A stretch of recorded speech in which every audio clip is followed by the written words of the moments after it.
The state of American education is wholly abysmal and reflects the crisis of educated idiocy, which has snaked its way into the minds of our children.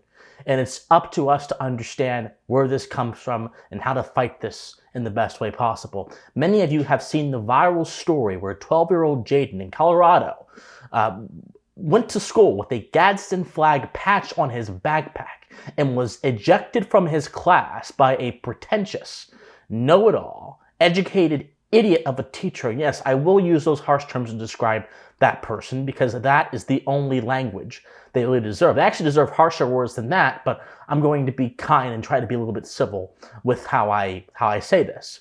He was ejected from class, and the administrators of that school, the Vanguard School in Colorado, literally tried to justify him being ejected from class on the basis that the Gadsden flag supposedly is aligned with racist or neo-Nazis or some kind of malicious force that has been erected by our current intelligentsia as the boogeyman that all Americans must, by necessity, oppose if they wish to be good people. Look at a little bit of that exchange right here. The reason that they do not want the flag, the reason we do not want the flag displayed, is due to its origins with slavery and slave trade. That is what was, as the reasoning behind why we do not want this displayed. The Gadsden flag. The "Don't Tread on Me." Okay. Which is the Gadsden flag. Okay. Now, I'm not going to bore all of you with the obvious detail that the Gadsden flag is a reflection of the revolutionary spirit of Americanism, and the Gadsden flag stands for the moral principle of restraint and non-interference, which comes to characterize true morality, true moral understanding. I won't bore you all with those details because that is so self-evident, that is so obvious, that I'm almost certain that several of you in the comments will say, well, the Gadsden flag's not racist. But I want you to hold that thought, because you're correct. It's not racist. But we have to go deeper. And this is what I do on this channel. I don't just give you the stuff, the content that a lot of people are giving you. I try to get down to the root of the issue. And the root of the matter is this. We have a crisis of educated idiocy where people, teachers, professors at all levels of education in America occupy positions of power, fundamentally political positions. We'll discuss that in a second. And through these positions and the culture created by these positions, they are enabled in their unwillingness to actually find the truth. Whereas education is meant to be the pursuit of truth. It's meant to supply you with the resources that you need to understand reality in a rich way. The people in the educational establishment are not concerned with that goal, which they might call lofty, because the culture of their institutions, the culture of their workplaces, quite literally does not care about that goal. It cares about one thing and one thing only, and that is the furtherance of political power within the educational space. Hence, we have an age of people who have degrees, who are educated, but who are functionally idiots in their unwillingness to go beyond their biases, and their unwillingness to see reality for what it is, not what they want it to be, and their unwillingness to question the sacred cows of the day, and their unwillingness to question the trends of the day, and to instead accept them and soak them up into their souls like sponges, and their unwillingness to simply be a thinking person. The most basic function of a human being, the most basic function of man, is to think, is to reason, is to evaluate things with a rich understanding of how to discern truth from falsehood. This is why speech exists. Speech literally arose from man's desire to understand his world in a more intelligible way than merely being driven by instinct. Every other animal on this world is driven by instinct. They eat, they sleep, they hunt, they mate, and they die. But man is meant for more than that. And yet, many agents of the education establishment act just like non-human animals in their thinking. And that must stop. Before I get into how political power factors into this argument I'm trying to make, we have to understand that this age of educated idiocy is reflected in the arguments the Vanguard school used to justify initially Jaden's ejection. Now, as of the posting of this video, Jaden has been allowed to come back to school due to the public pressure and the public directive of people. He has been allowed to come back to school and wear his patch with no problem whatsoever. So thank all of you who sent emails, who made phone calls, who did your due diligence as agents of the culture, as agents of Americanism, to encourage free speech and to protect it in a context where it matters the most, and that is the educational context, that is the schoolhouse. Now, the arguments used to eject him reflect this age of educated idiocy that I'll go over right now. For example, as I showed you in the video, they argued that the flag had origins with slavery. And the school director added on to that via email, that the patch was disruptive to the classroom environment. Interesting. Now, of course, in this story, there was no instances of other kids complaining. There was no instances of parents of those kids complaining. There was only instances of this teacher in Jaden's classroom not agreeing with that patch and therefore constructing a specious argument to illicitly justify ejecting him out of the classroom for an ideological belief. So it being disrupted to the classroom environment is simply a foul euphemism for, I just don't agree with this. To be honest with you, my friends, I think the classroom environment needs to have more disruption. Because right now, the modern classroom environment in this country, in America, is full of nothing but lukewarm, milquetoast, common core standards, which don't motivate you to understand the richness of reality, which don't motivate you to actually pursue moral education, but instead motivates you to be a carbon copy of every single other kid in every single other state who is subject to the same standards. Progressive education has been an absolute failure in America. We went from teaching kids about sound concepts for moral living, just basic values, not even religious things, just basic values for moral living, from giving them a sense that objective truth exists, and then keeping contemporary issues out of the classroom. This is what happened before John Dewey, who created the current educational infrastructure and ideology that guides America, before he came along. Then once he came along, he said, well, actually, the objective truth and all of these set core concepts, that does not matter. What matters is a child's expression. What matters is how the kids feel.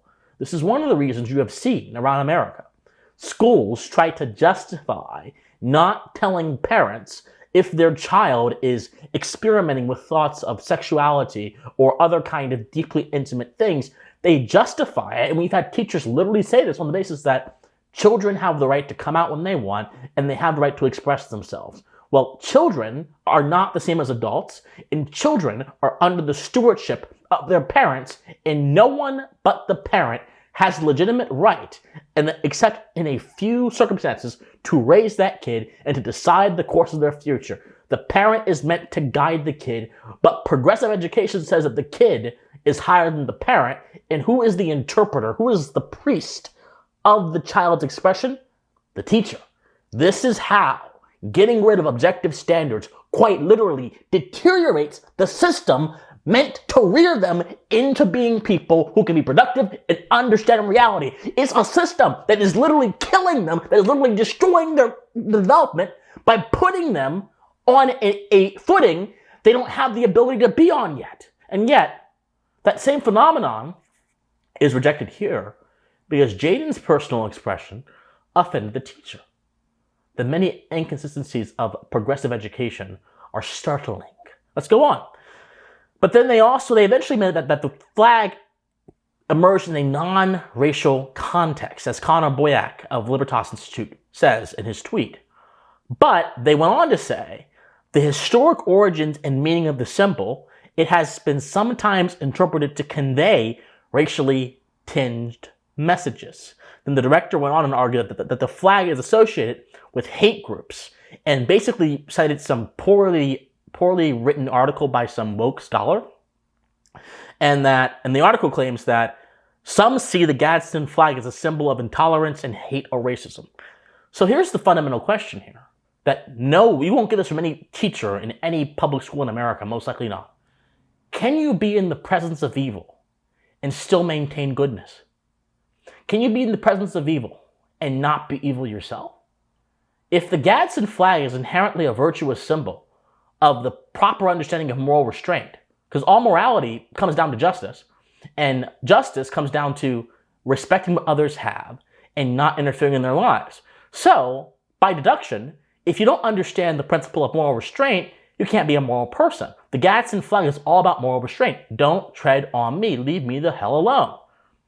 So, the interesting question is, if can that virtuous idea be in the presence of people who may not necessarily share that idea, or who do share that idea, but just have distasteful views, and still itself not be corrupted? The answer is, of course, yes. The first example of this possibility was in the example of Christ, who came to earth in the Christian tradition and managed to resist the temptations of the world which sought to corrupt his soul. Now, you don't have to be a Christian to appreciate this example. You can really look at almost any other great man in history who, of course, were flawed and had their own faults, but they were still able to rise above. The mark of a great man is being able to distinguish yourself from your environment despite being pushed in every other direction. The mark of a great man is being able to maintain hold over your conscience and then allow your moral conscience to influence your behavior and your character when the world wants you to go in a different direction. That's the mark of a great man. So why in the world wouldn't this simply be a reflection of that? Don't tread on me, regardless of who uses it, is a universally good message. If a Nazi says 2 + 2 = 4, does that make it wrong? Of course not, because the truth is independent of that one person. We have a crisis of conflating persons with ideas in this country. And this again reflects the age of educated idiocy. If your educators and your educational establishments can't differentiate between ideas and the people who may hold them, then how in the world can it teach you anything? Because the first step of learning is being able to distinguish an idea from the person teaching it or an idea from other phenomena. If you can't distinguish ideas from each other, you don't have the ability to appreciate nuance and complexity, and therefore you will only learn a very limited and impoverished view of any topic. If you, as a chef, can't appreciate the difference between a butter knife and a steak knife, you might cut yourself, or you might end up doing something that will make your food not good. Distinction is integral to learning. But these people, in this age of educated idiocy, these educated idiots, these no good, good for nothing, educated idiots have the audacity to make this argument. I can go on, but we have to talk about how this factors into political power. And it's very simple. Think about the ideas that have impacted the educational industry, and think about the organizations that endorse these ideas: teachers' unions, library associations, public school superintendents.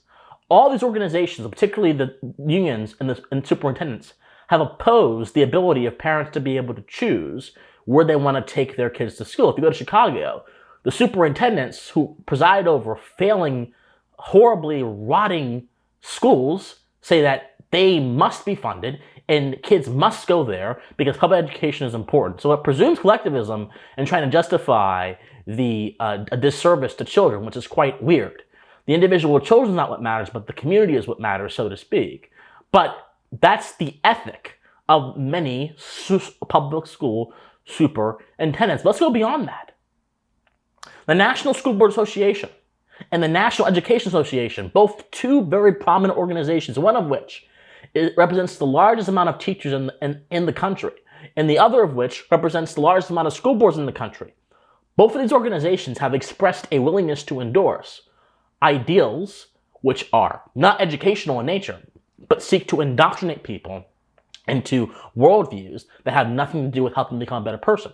Both the NSBA and the NEA have both embraced a willingness for the book Genderqueer. The NSBA particularly embraced a willingness to send a letter to the FBI, to Joe Biden actually, saying that parents protesting the teaching of race ideologies in their school should be looked at, and that is actually what spurred the FBI to get involved in those infamous cases where they persecuted parents for protesting against what their own children were being forced to read by the public school establishment. And then the NEA literally recommended school teachers to read Gender Queer, which has all kind of grotesque sexual depictions in it, which they wanted also kids to read as well. These two behemoths in the educational establishment quite literally endorse ideas that have nothing to do with education.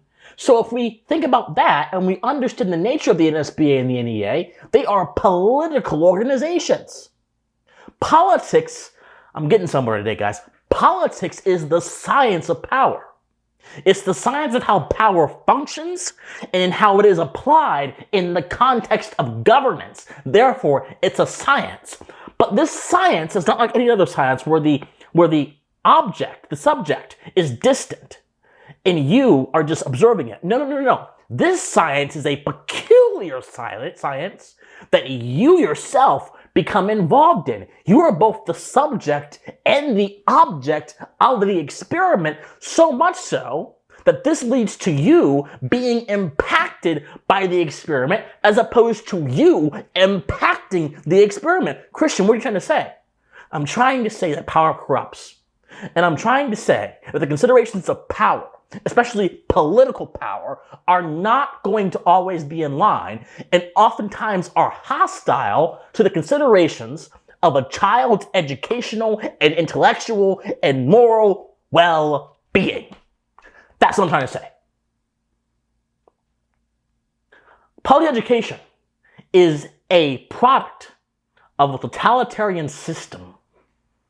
It is literally an import into America from Europe, like so many of the bad ideas that that exist in our country right now. So if professional associations like the NSBA, the NEA, the National Library Associations, if they are centered around influence and power, and the teachers' unions, which protect bad teachers and cause hell and ruckus whenever any reform is attempted to be made, then the considerations in the culture of education is all about power and what those in power at that point actually want to believe. And since we understand that the NEA and the NSBA are all endorsing anti-educational Marxist ideas that do nothing but indoctrinate kids, we can conclude that what happened to Jaden is simply a reflection of the current culture of education in America tainted by political power. Political power taints everything because to political power, nothing is sacred. Nothing is sacred to those in power because everything is a tool for their advancement. Even the idea of education, which is meant to build character, is no longer sacred. It is a tool for the advancement of their world view. The interference of politics with education has interfered with the proper goal of education, which is moral instruction, good habits, along with skill-based instruction in specific subject areas. We have to relook at, in America, how we understand education. Because right now, it's not serving our highest good. Think about this. If modern education in America is shrouded in an environment of political power, and certain ideas are pushed by that political power, and they go untested, then there really is no room for teachers that disagree with those ideas, because there are plenty that don't agree with the ideas of wokeness and all kind of stuff. But teachers that disagree with those ideas, there's really no room for them to push, because the culture will alienate them, and the power behind the culture will alienate them so much so they might lose their jobs. Which is why it takes courage to do what Jaden did. It takes courage to do what teachers do when they speak out against this stuff. It takes courage because the culture and the power structure around the culture that generates the culture is against them 100%. Hence, the educated idiot. Someone who understands the curriculum. Someone who understands recitation, but does not understand intellection, which distinguishes a thinking person from a bot. Intellection is the process of delving into your powers of reason and applying them to different things in reality, and then deducing from those things a rich understanding that you may not have immediately, but through observation, through study, through inquiry, through questions, through entertaining different ideas, you'll gain eventually if you keep going on. The problem in our society today is that consistency is not seen at all with any kind of utmost importance. It's just seen as a thing that might exist. And if you were in the other side, they might even say that consistency, when taken too far, is a bad thing, like the hustle culture. Working too hard is a bad thing. Really, I would prefer a culture that emphasizes working hard as opposed to a culture that emphasizes achievement for things that don't deserve achievement. Different story, different day. The educated idiot is the biggest threat to the future of America. The educated idiot is the biggest threat to the development, spiritual, moral, intellectual development of children. The educated idiot is the biggest threat to honor in America, because the educated idiot imports the ideology of status, which goes against the American ideology of freedom. The ideology of status says what matters is what title you bear, what caste you belong to, what class you belong to. Oh, I got a degree from Harvard. Oh, I got a degree from Yale. Oh, I'm a professor here. I'm a professor here. All that stuff, all that sort of touting your distinctions goes very well in the society of status, because that is the metric of your value, what you have achieved within the context of a rotten culture that is reinforced by a power structure. But a society of contract, a society of freedom, a culture of freedom, prides your own free will and prides what you as a person have achieved over mere titles that you have. Whereas a society of status might say, I have all these titles. The society of freedom and contract might say, well, what good are these titles? These titles say anything about your ability to be a good human being, to be a good steward of moral behavior, to understand the richness of reality? Because as we understand, being a PhD is not synonymous with being an intelligent person, nor is it synonymous with being a commonsensical person, nor is it even synonymous with being a productive person. There are plenty of PhDs who are busybodies, who are not productive and produce nothing except intellectual garbage which rots the mind. The educated idiot is the foe that Jaden is fighting. And the educated idiot is the same foe that all of us can overcome through due diligence, through studying philosophy, studying history, and also being reasonable people in our personal lives and in our affairs. My friends, if you like me, like this video, comment on this video, share this video, subscribe to this channel, donate to me on Patreon, PayPal, Locals, all those platforms. So they'll all be in the comment section down below. Join the revolution of the mind. Join my Discord. That'll be in the section down below as well. I love you guys so much, and please, please, please stay pensive. Bye, guys.